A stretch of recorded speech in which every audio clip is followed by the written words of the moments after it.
Hello everyone, my name is Belle Gonzales, and today I will be answering fun questions that I got from one of the Emily in Paris cast interviews. I thought these questions are very interesting and fun to do for this channel. I am a fan of this show. You all know that, guys. I am so excited and at the same time heartbroken for Gabriel and Emily because I am team Gabriel since season 1, but I am also excited for Emily because she is now expanding and growing in Rome, and I'm just so excited for this show. But anyway, let's start with the questions. So question number 1, when someone is not on social media, is that normal or a red flag? When someone is not on social media, is that normal or a red flag? Well, I think it's a red flag. Even if you are a very private person, I mean, you could at least have like a private Facebook account or a private Instagram account. I just think that it's quite suspicious if somebody has no social media account. I mean, for example, me, I'm a very private person, but at the same time I do understand my social responsibility as an artist, and that's why I'm here on YouTube. I do my level best to promote my art, my books. I just think that it's not normal for a person not to have a social media. Like, why don't you have a social media? Like, why can't you show your face? It doesn't make any sense. Anyway, second question. When someone is still in contact with their ex, is that normal or a red flag? Still in contact with their ex? To me, that's perfectly fine. I mean, it depends upon the ex, or it depends upon the people. Personally, I am still in contact with my ex.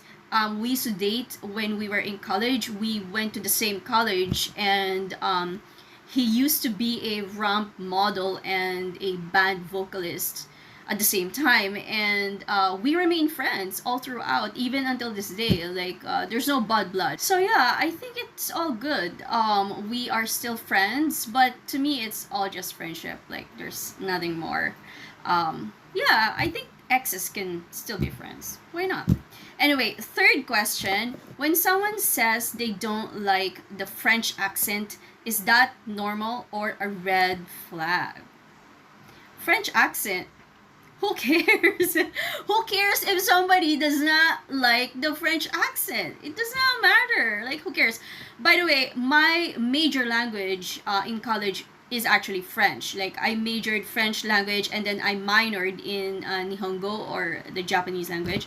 I think that's one of my regret. Like, looking back now, like, I thought I should have taken Spanish instead. I don't know. I just kind of think Spanish accent is more romantic. I don't know. It's just me. Anyway, fourth question.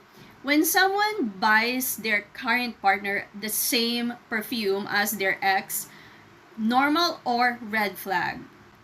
This is not normal. This is totally red flag. Why would you buy me something like that? This is not, it's a red flag for me. Well, it's very weird for somebody to, yeah, no.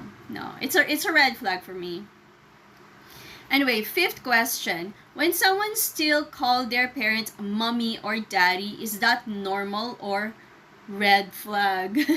This reminds me of King Charles when he suddenly calls his mother mommy in one of his interviews, I think. Or is that like a speech thing that he was about to do? I just thought it's cute, but yeah, to some people they might find it like ick, but to me it's, I still call my parents mama and papa, and that's never gonna change. Yeah, I mean, I don't know. I just think that adults or adult people are still children, just in adult bodies. Our inner child will always be there. It will always be there. This is not. Yeah, to me, this is like, yeah, it's weird, but it's okay. It's like To me, it's tolerable. Next question. When someone says they can't cook or won't cook, is that normal or a red flag? Can't cook or won't cook? Well, for me personally, I really cannot cook.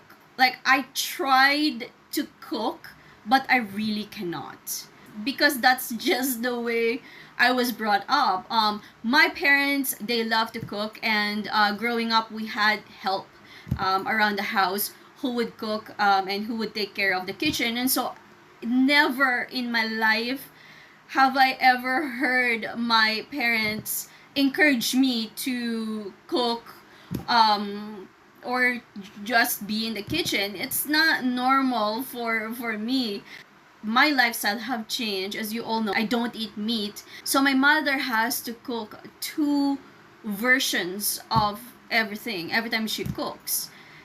So for example, like a spaghetti, like she would cook one spaghetti for her and or one spaghetti for them, and then one spaghetti for me, because in our house I'm the only one who do not eat meat. And sometimes it can really be hard for me and also for the people around me. There is no one else in the house who would eat what I cook. No one else. Nobody in our house that I know has ever eaten what I have cooked for myself. And that's because they don't like it. But for me, it tastes okay. I don't mind it. I can't cook. Even though I try to cook, I still can't. Anyway, last question. When someone is rude to waiters, is that normal or red flag? Rude to waiters? I think it really depends. Sometimes a person has a bad day, and they would just, lash out to anyone. Everybody has a bad day. But if it's like a normal day and there is no reason for a person to be rude, not just to waiters but to anybody, to me that is a red flag. That means a person is angry. It's either they're angry, they're jealous, envious, or they're just pure haters. I mean, why would you be rude or why would you be mean to somebody who is completely neutral to you, isn't it? So that does not make any sense to me. Yeah, it's a red flag, but I think it's a case to case basis, because sometimes there are like waiters who are rude too. So yeah, it's a case to case basis. Thank you again so much for being here, you guys. If you haven't checked out all of my paintings and all of my books, you can go to my official website. There is a link in this channel. All the best, everybody. Bye bye.